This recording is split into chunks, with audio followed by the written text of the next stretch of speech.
Hi friends, welcome back to my channel. ఈరోజు మీకు ఈ సీరియల్లో ఏం జరిగిందో తెలుసుకోవాలి అనుకుంటున్నారా? అయితే వెంటనే మనం సీరియల్లోకి వెళ్ళిపోదాం. ఇక అవని అయితే ఇంటికి వచ్చి అక్షయ్ని నిలదీస్తుంది. నన్ను అడగకుండా, నా ఇష్టం లేకుండా నా కూతుర్ని స్కూల్ ఎందుకు మార్చారని ఇక అక్షయ్ని నిలదీస్తూ ఉండగా పార్వతి, చూడు, నువ్వు పదే పదే వచ్చి ఆరాధ్యని కలవడం ఎవ్వరికీ ఇష్టం లేదు. ముఖ్యంగా అక్షయ్కి అస్సలు ఇష్టం లేదు. అందుకే ఆరాధ్యని స్కూల్ మార్చాం అని చెప్పి ఇంకా పార్వతి మాట్లాడుతుంటే పార్వతి మాటలకి ఇక ఆరాధ్య అయితే, ఏవండి మీరు చెప్పండి, నేను మిమ్మల్ని అడుగుతున్నాను కదా, ఎందుకు ఎందుకు నా కూతుర్ని స్కూల్ మార్చారు అని అడుగుతూ ఉంటే ఆ మాట విన్న అక్షయ్, ఏంటి ఎన్నిసార్లు చెప్పాలి, అమ్మ చెప్పింది అర్థం కాలేదా? నా కూతుర్ని నువ్వు కలవడం నాకు ఇష్టం లేదు కాబట్టి స్కూల్ మార్చాను. అయినా ఏంటి నా కూతురు అంటూ రెచ్చిపోతున్నావు? నీకే కాదు, ఆరాధ్య నా కూతురు, నా ఇష్టపూర్వకంగానే పెరగాలి. నీ దగ్గర పెరిగితే ప్రణతి జీవితాన్ని ఎట్లా నాశనం చేశావో రేపొద్దున్న నా కూతురు జీవితాన్ని కూడా ఏదైనా చెయ్యొచ్చు అని చెప్పి ఇక అక్షయ్ మాట్లాడుతూ ఉంటే ఆ మాట విన్న పల్లవి, అవును బావగారు చెప్పింది నిజం. ప్రణతి నీ మాయ మాటలకి, నువ్వు చేసిన మోసాలని తెలుసుకోలేక గుడ్డిగా నిన్నే నమ్మి నీ దగ్గరే ఉంది. అలాగే ఆరాధ్యని కూడా అని అంటుంటే, ఏయ్, నా కూతుర్ని నా నుంచి దూరం చేయాలని చూస్తుంది నువ్వే అని నాకు బాగా అర్థమైంది అని చెప్పి ఇక అవని అయితే పల్లవి మీదకి వెళ్తుంటే ఇంతలో పార్వతి, ఏయ్, నా ముందే నా కోడలి మీద చెయ్యెత్తుతావా? అసలు నీకెంత ధైర్యం? అయినా ఏంటి ఊరుకుంటుంటే రెచ్చిపోతున్నావు? నువ్వు నా కూతురు జీవితాన్ని ఏం చేశావో అప్పుడే మేమందరం మర్చిపోయామనుకుంటున్నావా? దాన్ని ప్రేమించిన వాడిని దూరం చేసి తన కడుపులో బిడ్డని చంపేసి నీ దగ్గరే ఉంచుకున్నావు కదా. నాకు తెలుసు, రేపో మాపో నీ తమ్ముడితో ప్రణతి పెళ్ళి కూడా జరిపిస్తావని నాకు తెలుసు. కానీ ప్రణతే నిన్ను అర్థం చేసుకోలేకపోతుంది అని చెప్పి పార్వతి మాట్లాడుతుంటే, అత్తయ్య, ఇప్పుడు జరుగుతుంది నా కూతురు గురించి, మీరు దాని గురించి మాత్రమే మాట్లాడండి.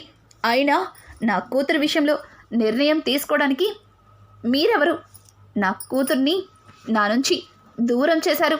కనీసం తన జీవితం గురించి ఆలోచించే అధికారమన్నా నాకు లేదని మాట్లాడితే మాత్రం ఊరుకునేది లేదు అని చెప్పి అవని అయితే ఇక రివర్స్లో మాట్లాడుతుంటే ఒక్కసారిగా అక్షయ్, అక్కడ ఉన్న వాళ్ళు కూడా షాక్ అయిపోతారు. ఇక కమల్ అయితే, వదిన, నువ్వు చెప్పింది నోటికి ముమ్మాట్లు కరెక్ట్. అన్నయ్యకి ఆరాధ్య మీద ఎంత హక్కు అయితే ఉందో నీకు కూడా అంతే హక్కుంది. ఆరాధ్య విషయంలో మీరిద్దరూ సమానమైన నిర్ణయాన్ని తీసుకోవచ్చు అని అంటుంటే ఈ తింగరుడొకడు మధ్యలో దూరి అన్నీ నేనే చేస్తున్నాను, అన్నింటిలో నేనున్నానంటూ వేలు పెడుతుంటాడు అని చెప్పి పల్లవి తన మనసులో అనుకుంటుంది. ఇక పార్వతి అయితే, రేయ్ అక్షయ్, రేయ్ కమల్, పిచ్చి మాటలు మాట్లాడుకు. అసలు ఇదేం చేసిందో నీకు తెలీదా? ఇది నీ చెల్లెల జీవితాన్ని నాశనం చేసింది. తను ప్రేమించిన వ్యక్తిని తన నుంచి దూరం చేసింది.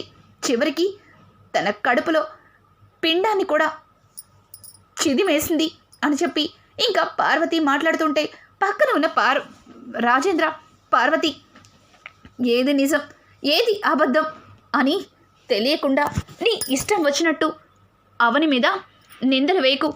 తన కూతురు గురించి మాట్లాడుతుంది, కానీ నువ్వు పదే పదే ప్రణతి జీవితాన్ని తను నాశనం చేసింది అన్నట్టుగా మాట్లాడుతున్నావేంటి? అయినా ఎవడో ముక్కు మోహం తెలియనివాడు అవని తప్పు చేసిందని అందరికీ చెప్పినంత మాత్రాన వాడు చెప్పిందే నిజమని మీరందరూ గుడ్డిగా నమ్మడం ఎంతవరకు కరెక్ట్ అని అంటుంటే, అదేంటి మావయ్య గారు మీరు అలా మాట్లాడుతున్నారు? ఆ వచ్చిన అబ్బాయి సాక్ష్యాలతోనే వచ్చాడు కదా, వాడు చెప్పింది మేం కూడా ముందంతా అతను సాక్ష్యాలు చూపించాడు కదా, ఈ అవనిని తప్పు చేసిందని అందులో క్లియర్గా ఉంది కదా.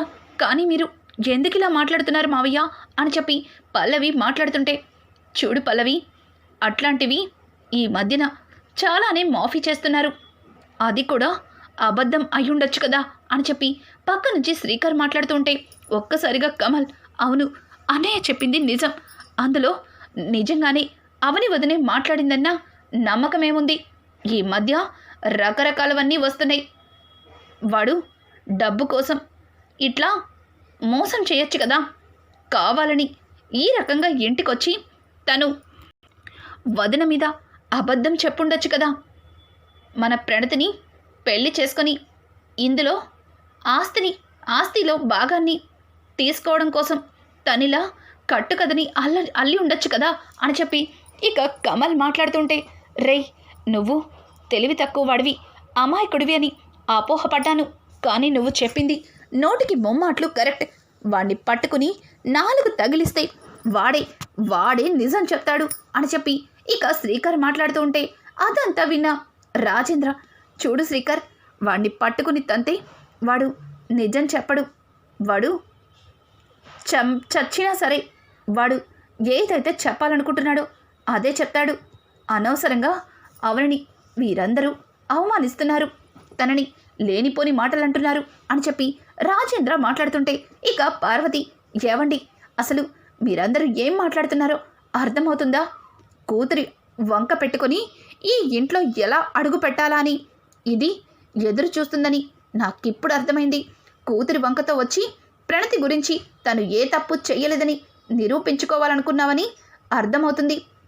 ముందు మీ మావయ్య గారిని బాగానే నీ మాయ మాటలతో మోసం చేసి నమ్మించావు, అలాగే మిగతా వాళ్ళని కూడా నమ్మించడానికి ఇక్కడికి వచ్చావని తెలుస్తుంది అని చెప్పి పార్వతి అయితే ఇక అవని మీద మరింత విరుచుకుపడుతుంది. అత్తయ్య, మీరు అనుకున్నట్టు నేను ప్రణతి విషయంలో ఎట్లాంటి తప్పు చేయలేదు. ఆ ప్రశాంత్ అనే అబ్బాయి చెప్పిందంతా అబద్ధమని, వాడొక మోసగాడని మీకు త్వరలోనే అర్థమయ్యేలా చేస్తాను. కానీ మీరందరూ కలిసి నన్ను నా కూతురికి దూరం చేస్తున్నారు.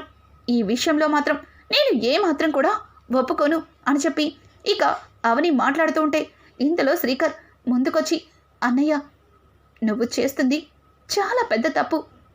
కన్న తల్లికి బిడ్డని దూరం చేశారు. కనీసం ఆ బిడ్డని చూసుకోవడానికి అవకాశం లేకుండా తను చదివే స్కూల్ని కూడా మార్పిచ్చేసి ఆ తల్లి మనసుని ఎంతగా బాధపెడుతున్నారో మీకు అర్థం కావట్లేదు. ఒకవేళ వదిన తన కూతురు కోసం ఎక్కడికి వెళ్ళినా సరే ఆరాధ్యని తన దగ్గరే ఉంచమని తీర్పు వస్తుంది. మీరందరూ కలిసి అనవసరంగా వదిన్ని ఆరాధ్యని దూరం చేస్తున్నారు. ఎందుకు ఆ పసిదాని మనసుని అంతలా ఇబ్బంది పెడుతున్నారు అని చెప్పి ఇక శ్రీకర్ మాట్లాడుతుంటే ఆ మాటలన్నీ విన్న పల్లవి, ఇదేంటి శ్రీకర్ బావ మాటలకి అక్షయ్ బావ కరిగిపోతున్నట్టున్నాడు. కొంప తీసిప్పుడు ఆరాధ్యని మళ్ళీ అవనికి దగ్గర చేస్తాడా ఏంటి? ఆరాధ్య వంకతో ఈ అవని అక్షయ్ బావని ఎట్లా అయినా సరే కరిగించేస్తుంది. తరువాత అక్షయ్ బావ ఈ అవని చుట్టూనే తిరుగుతాడు. ఇక నేనేం చేసినా సరే ప్రయోజనం ఉండదు అని చెప్పి ఇక పల్లవి ముందుకొచ్చి, చూడు బావా, ఎక్కడికి వెళ్ళినా సరే, ఏ పోలీసులైనా ఏ కోర్టు అయినా సరే బిడ్డని మంచి సంరక్షణలో పెంచాలని చెప్తుంది. ఈ అవని దగ్గర ఎట్లాంటి సంరక్షణ ఉంది చెప్పండి? ఆరాధ్యని చూసుకోవడానికి ఇంతమంది ఉన్నాం, అయినా ఆరాధ్య ఇట్లాంటి క్యారెక్టర్ లేని వ్యక్తి దగ్గర ఎట్లా ఉంచుతాం అని చెప్పి ఇక పల్లవి మాటలతో ఒక్కసారిగా అవనికి చాలా కోపం వస్తుంది. అలాగే రాజేంద్ర అయితే పల్లవి చెంప చెల్లు మనిపిస్తాడు. ఛీ, కోడలు వైపోయావు, అదే కూతురైతే ఈ పాటికి చంపేసేవాణ్ణి. నా కోడల్ని క్యారెక్టర్ లేని వ్యక్తి అంటావా? ఇంతకుముందు ఇదే విషయం గురించి ఈ ఇంట్లో చాలా పెద్ద గొడవే జరిగింది. కానీ నువ్వు పదే నా కోడల్ని తప్పు పడుతున్నావు అని అంటుంటే, అయ్యో మావయ్య గారు, మీరు మర్చిపోయినట్టున్నారు. అవని మాత్రమే ఇంటి కోడలి కాదు, నేను కూడా ఈ ఇంటికి కోడలిగానే వచ్చాను. బావా, నీ కళ్ళ ముందు మీ నాన్నగారు నా మీద చేయి చేసుకుంటుంటే చూస్తూ ఊరుకుంటున్నావేంటి అని అంటుంటే, అంతే చూస్తూ ఊరుకోకూడదు నాన్న, మీరు తన మీద చేయి చేసుకోవడం ఏంటి? అయినా కొట్టేవారు ఇలా ఒక్క దెబ్బతో సరిపెట్టరు అని చెప్పి ఇక కమల్ అయితే పల్లవిని చెల్లుమని 2 చెంపలు వాయి కొడతాడు. ఇంతలో అక్కడికి చక్రధర్ అయితే వస్తాడు. ఇక చక్రధర్ పల్లవిని కొట్టడం చూసి అల్లుడు అని గట్టిగా అరుస్తాడు. ఒక్కసారిగా అందరూ కూడా చక్రధర్ వైపు చూస్తారు. ఇంతకుముందు ఇట్లాంటి సందర్భం వచ్చినప్పుడు అందరూ కలిసి నాకు వార్నింగ్ ఇచ్చి మరీ పంపించేశారు. కానీ మీరు చేస్తుందేంటి? మీరందరూ ఉంటుండగానే ఈ తింగరుడు నా కూతుర్ని కొడుతున్నాడు అని అంటుంటే, చక్రధర్ మాటలు జాగ్రత్తగా రాని. నా కొడుకుని పట్టుకుని తింగరోడు అంటావా? చూడు, ఆ తింగరుడే నీ కూతురి మెడలో తాళి కట్టాడు. ఆ తింగరుడే నీ కూతురి కడుపుల బిడ్డకి తండ్రి అవుతున్నాడు. అది మర్చిపోయి మాట్లాడుతున్నావు అని చెప్పి ఇక రాజేంద్ర అయితే చక్రధర్కి వార్నింగ్ ఇస్తాడు. చాలే బావా, ఆపండి. నా కూతురు ఏం తప్పు చేసిందని ఇలా అందరూ నుంచోపెట్టి మరి నీ కొడుకుతో కొట్టిస్తున్నారు అని అంటుంటే, ఇక పక్క నుంచి శ్రీకర్, చూడు మావయ్య, పల్లవి చాలా తప్పులే చేసింది. తను చేసిన తప్పులన్నింటినీ ఇక్కడ చూపిస్తే రోజులు సరిపోవు. కానీ కొంతమంది పెద్ద మనసు చేసుకొని నీ కూతురి తప్పుల్ని కప్పిపుంచారు. కానీ నీ కూతురు మాత్రం ఏ మాత్రం కూడా భయపడకుండా మా వదిన మీద నిందల మీద నిందలు వేస్తుంది. మా వదిన్ని నోటికి వచ్చినట్టు వాగుతుంది. మరి అలా నోటికొచ్చినట్టు వాగిన వాళ్ళని కొట్టకపోతే నెత్తిన పెట్టుకొని ఊరెగుతారా అని చెప్పి ఇక శ్రీకర్ అయితే చక్రధర్ని నిలదీస్తాడు. చక్రధర్, ఏంటి మీ వదిన్ని నా కూతురు అన్నేసి మాటలందా? మరి తన భార్యని అన్నేసి మాటలంటే మరి అక్షయ్ ఏంటి ఒక్క మాట కూడా మాట్లాడట్లేదు? ఏంటలడు, నువ్వేం మాట్లాడట్లేదే? ఎందుకంటే నీ భార్య నిజంగానే తప్పు చేసింది కాబట్టి. తను చేసే తప్పులకి మీ చెల్లెలి జీవితం బలయ్యింది కాబట్టి. నీకున్న సంస్కారం కూడా నీ తమ్ముళ్ళకి లేనట్టుంది. చూడండి, ఎన్ని రోజులు ఈ కుటుంబం నీతి నిజాయితీ పద్ధతి అన్నీ ఉన్నాయని అనుకున్నాను. కానీ ఇట్లా కన్న కూతురు క్యారెక్టర్ లేని మనిషి అని అనుకోలేదు. తన తప్పులని కప్పిపుచ్చడానికి రకరకాల నాటకాలు డ్రామాలు ప్లే చేస్తున్నారని అర్థమైంది. అయినా నువ్వేంటమ్మా ఆడపడిచేదో ఒక అబ్బాయిని కాలేజ్ రోజుల్లో చిన్నతనం ప్రేమించిన వాడితో ఇంట్లో వాళ్ళని ఒప్పించి పెళ్లి జరిపించాలి. కానీ ప్రేమించిన వాడిని బెదిరించి వెళ్ళగొట్టేశావు. పైగా అతని వల్ల వచ్చిన కడుపులోనే చంపేశావు. ఏంటమ్మా ఇది? నువ్వు ఇలా చేస్తావని అస్సలు అనుకోలేదు. ఎంత నీ తమ్ముడితో పెళ్లి జరిపించడం కోసం ఏకంగా ఆడపడుచు జీవితాన్ని నాశనం చేసేస్తావా? ఇట్లాంటి ఇంటిగా నా కూతుర్ని కోడలిగా తీసుకొచ్చాను అని చెప్పి ఇంకా చక్రధర్ అయితే పల్లవిని తీసుకొచ్చి అవరిని తిడుతూనే అక్కడ ఉన్న వాళ్ళందరినీ రెచ్చగొడుతూ ఉంటాడు. ఇక ఆ మాటలన్నీ విన్న కమల్ చక్రధర్ మీద కోప్పడుతుంటాడు. చక్రధర్, చూడలుడు, నేనేమి మీ వదిన్ని తప్పు పట్టట్లేదు. బయట నలుగురు ఏదైతే మాట్లాడుకుంటున్నారో దాని గురించే మాట్లాడుతున్నాను. ఇంకా నా కూతురు ఇక్కడే ఉంటే మీతో పాటు నా కూతురు కూడా మాటలు పడవలసి వస్తుంది. అందుకే నా కూతుర్ని మా ఇంటికి తీసుకెళ్లాలనుకుంటున్నాను అని అంటుంటే ఇక పల్లవి ఏమీ ఎరగనట్టు, నాన్న, ఎందుకు డాడ్ అలా మాట్లాడుతున్నారు? అవని తప్పు చేసిందని నా ఫ్యామిలీ తప్పు చేసినట్టుగా మాట్లాడుతున్నారు. తను ప్రణతికి మాయ మాటలు చెప్పి తన జీవితాన్ని నాశనం చేసింది. అది తెలియక ఆ పిచ్చి పిల్ల ఇంకా అవనినే మంచిదని అక్కడే ఉంది. తనకేదో నచ్చ చెప్పి ఇంటికి తీసుకురావాలని మేమందరం ప్రయత్నిస్తుంటే ఇప్పుడు ఉన్న పలంగా వచ్చి మీరేంటి నన్ను తీసుకెళ్తానంటారు అని చెప్పి ఇక పల్లవి మాట్లాడుతుంటే, చూడమ్మా పల్లవి, ఇంత జరుగుతున్నా సరే నువ్వు నీ అత్తింటి గుట్టుని బయట పెట్టకూడదని బాగానే కాపాడుతున్నావు. కానీ ఇదిగో నీ తోటి కొడలు మాత్రం ఇంటి పరువు రచ్చకి ఇచ్చింది. ఇంట్లో గుట్టుగా ఉండవలసినవన్నీ బయట పెడుతుంది. తన వల్లే నేను ఈరోజు నిన్ను తీసుకెళ్లాలని వచ్చాను అని చెప్పి చక్రధర్ మాట్లాడుతూ ఉంటే ఇక ఇంతలో భరత్, అయిపోయిందా? మీరు మాట్లాడుకోవడం ఇంకా ఏమన్నా మిగిలిన్నాయా అని అడగడంతో ఒక్కసారిగా అందరూ కూడా షాక్ అయిపోతారు. ఇక భరత్ని చూసిన పల్లవి, రేయ్ నువ్వెందుకు వచ్చావురా? నీలాంటి వాడు ఈ ఇంట్లో అడుగు పెట్టడానికి లేదు అని చెప్పి పల్లవి మాట్లాడుతూ ఉంటే ఇంతలో పార్వతి కూడా, అవును నీలాంటి వాడు ఈ ఇంట్లో అడుగు పెట్టడానికి కూడా వీల్లేదు, వెళ్ళి ఇక్కడి నుంచి అని అంటుంటే, చూడండి నేనేమీ మీ ఇంట్లో ఉండడానికి రాలేదు, చుట్టం చూపుగా అంతకన్నా రాలేదు. మీరందరూ కలిసి మా అక్కని నోటికి వచ్చినట్టు మాట్లాడుతున్నారు. మీ అందరి నోటికి సమాధానం చెప్పటానికి మాత్రమే ఇక్కడికి వచ్చాను అని అంటుంటే ఇంతలో అవని, భరత్ ఏంట్రా ఏం మాట్లాడుతున్నావు అని అంటుంటే, అక్క ఎన్ని రోజులు నువ్వు చాలా నిజాలని దాచిపెట్టావు. నువ్వు దాచడమే కాదు నాతో కూడా చెప్పనివ్వకుండా ఆపావు. ఇప్పుడు కూడా నేను నోరు విప్పకపోతే నిజంగానే నిన్ను అలాగే బావగారిని వేరు చేయాలని నాకు లేదు. అందుకే మీ ఇద్దరు సంతోషంగా ఉండాలి కాబట్టి నేను ఈ నిజాన్ని బయట పెట్టి తీరాలి అని అంటుంటే ఇక అవని అయితే కంగారు పడుతూ ఉంటుంది.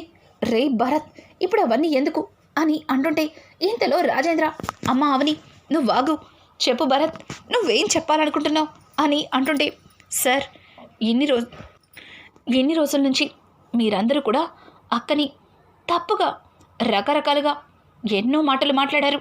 కానీ మీరు ఎన్ని మాటలన్నా సరే ఓర్పుగా సహనంగా వాటన్నింటినీ భరించి మా అక్క ప్రణతి కోసం ఎంతగానో ఆలోచించింది.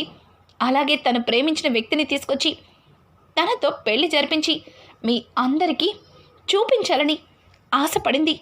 కానీ వాడొక నీచుడు దుర్మార్గుడు అని తెలిసిన మరుక్షణం ప్రణతి జీవితం నుంచి వాడు వెళ్ళిపోవడమే మంచిదనుకుంది.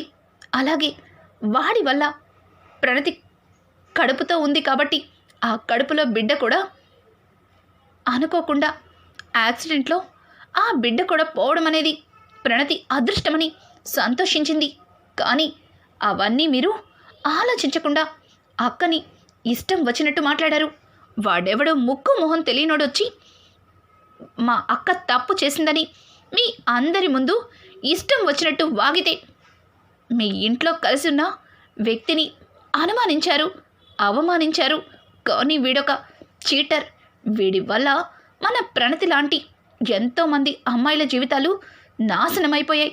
ఒక్కసారి ఇవి చూడండి అని చెప్పి కొన్ని వీడియోస్ని వాళ్ళందరికీ చూపిస్తారు. అలాగే పోలీసుల్ని కూడా భరత్ పిలుస్తాడు.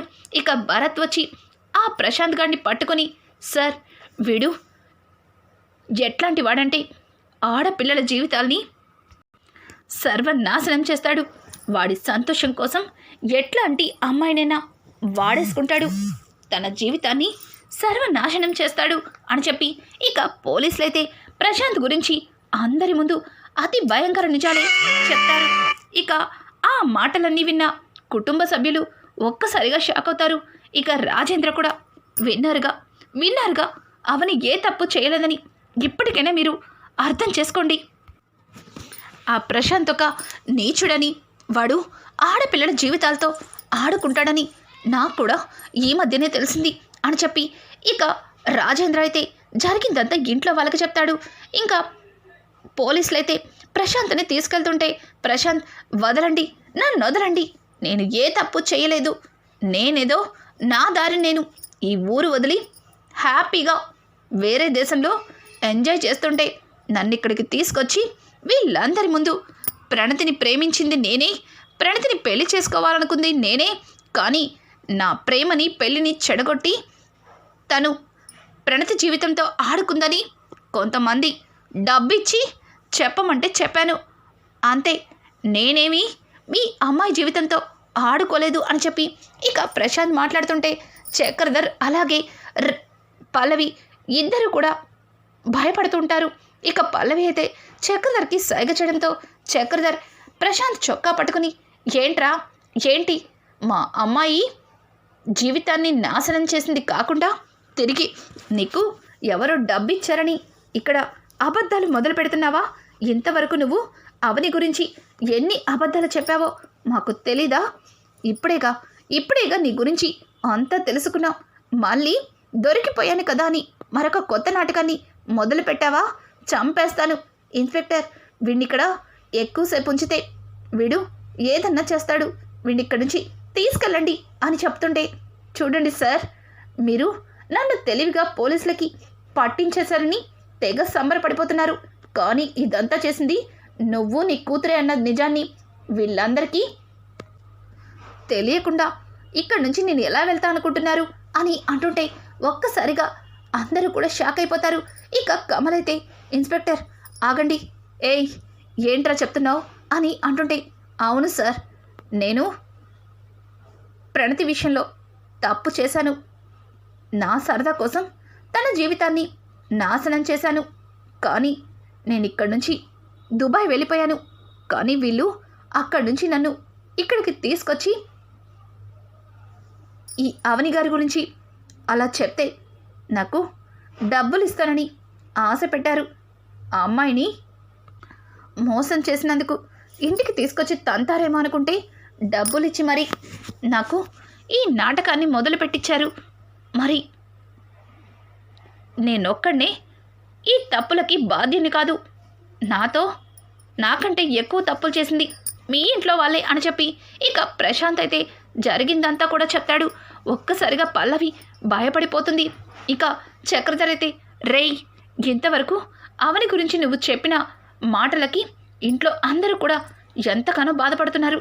ఇప్పుడు నా కూతుర్ని నన్ను కూడా టార్గెట్ చేసావా నిన్ను అని చెప్పి ఇంకా చక్రధర్ చెయ్యెత్తుంటే పక్కన ఉన్న శ్రీకర్, ఆగు మావయ్య, ఆగు, కంగారు పడతావెందుకు? నిన్న నువ్వు వీడిని కలిసి డబ్బులు ఇస్తుంటే నేను చూశాను. కానీ నువ్వు వీడికి డబ్బులు ఇవ్వడం చూసి అర్థం చేసుకోలేకపోయాను. కానీ ఇప్పుడు నాకు ఒక క్లారిటీ వచ్చిందనమాట అని చెప్పి ఇక శ్రీకర్ కూడా జరిగింది చెప్తాడు. రానున్న ఎపిసోడ్స్లో పల్లవి అలాగే చక్రధర్ అడ్డంగా ఇరుక్కుంటారు. ఇక పల్లవి విషయంలో ఇంట్లో కుటుంబ సభ్యులు ఎట్లాంటి నిర్ణయం తీసుకోబోతున్నారు? అలాగే అక్షయ్ ఇదంతా నిజమని నమ్ముతున్నాడా? పల్లవి మరొక కొత్త కథని క్రియేట్ చేస్తుందా? ఇట్లాంటి లేటెస్ట్ ఎపిసోడ్స్ మీకు మరిన్ని కావాలి అనుకుంటే మా ఛానల్ని సబ్స్క్రైబ్ చేసుకోవడం మాత్రం మర్చిపోకండి. Thanks for watching.